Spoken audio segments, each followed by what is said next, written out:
Hey everybody, today is Friday, August 21st, and day number 113 on my 120-day real estate investing challenge using the short sales riches system. I had an interesting comment today from a homeowner in distress that lives in California but has a property in New Jersey and wants me to help her out with the short sale. Pretty much she sent me an email saying, hey, we're not living in the home now, but we're in California. It's been on the market for 7 months. It's not moving. Can you help us?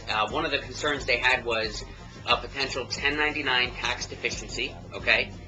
The other concern they had was a promissory note or deficiency judgment.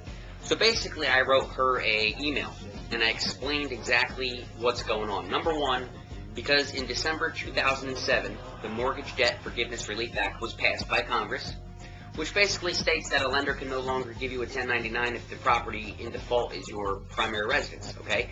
Now, her and her husband did buy this property as their primary residence, so they'll be fine. The other thing that people have to be familiar with is the IRS publication 4681 and how to file a Form 982, which is all available at irs.gov. Pretty much lays out the rules of insolvency and how that works. So, pretty easy stuff because, if you understand, you don't need to be a tax CPA to really read these publications, but you have to know your stuff. As a real estate investor, short sale investor, as a real estate agent, you really should be familiar with these things. And I try to stay up on all these things with the blogs from Jeff Watson and many other attorneys that I'm talking to, foreclosure experts, etc. I think it's good to be on the cutting edge of these things. The other thing is I addressed the deficiency judgment. Let's look at it like this.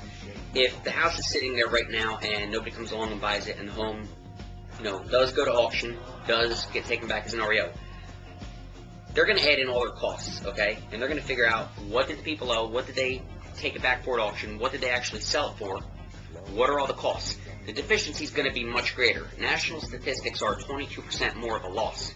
So if a deficiency is going to be issued, it's going to be 22% greater that way, okay?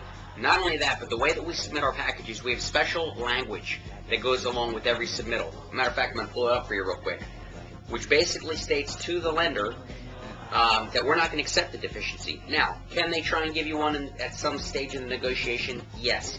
But we clearly say right up front what we're looking to do, okay? The wording that is part of every submittal is right here.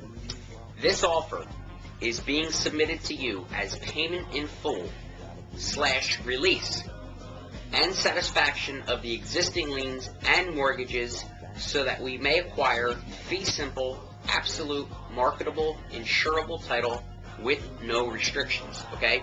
Magic sentence there. Got that from Jeff Watson. It's on our cover sheet. It's clearly told to the lender, we will not take a deficiency. We will not take a promissory note. This is for payment in full, okay? Part of the negotiations.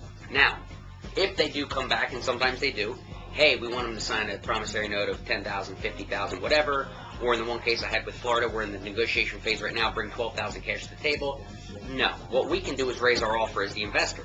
If you're sitting on a $20,000, $30,000, $40,000 spread, you could offer to give them another $5,000 or $10,000 or whatever you have to do to get them to say, okay, no deficiency, no promissory note. Guys, a traditional retail buyer, A, is not willing to most times, nor could they financially do what we do. Because we buy it here and sell it here, we create a cushion, a profit spread. That gives us incredible leverage with the lender to benefit the homeowner, okay? So not only, when they come back and say, well, what about, aren't you causing a greater deficiency for the homeowner by buying at a discounted price? The answer is no. Hell no. And here's why. Because we have that room, that buffer to leverage, that we can negotiate with the lender to have a free and clear title with no deficiency promissory note, okay? Now, here's the thing. What about in the case where, the bank is not willing to budge over here without the promissory note, and the buyer's over here, and you start going like this, getting closer, and you're like that? That's when I back out of the deal. That's when it goes from A to C, and I collect a referral fee for 50% from the listing agent, the only time I touch their commission, because I got to pay my negotiator and my BPO agent, and that's it, guys. We're not going to screw the homeowner from greed, okay? We're going to do everything we can to preserve their credit, make a profit for ourselves, satisfy the lender, and sell to the end buyer at a discount, and get the realtor paid 6 to 9%.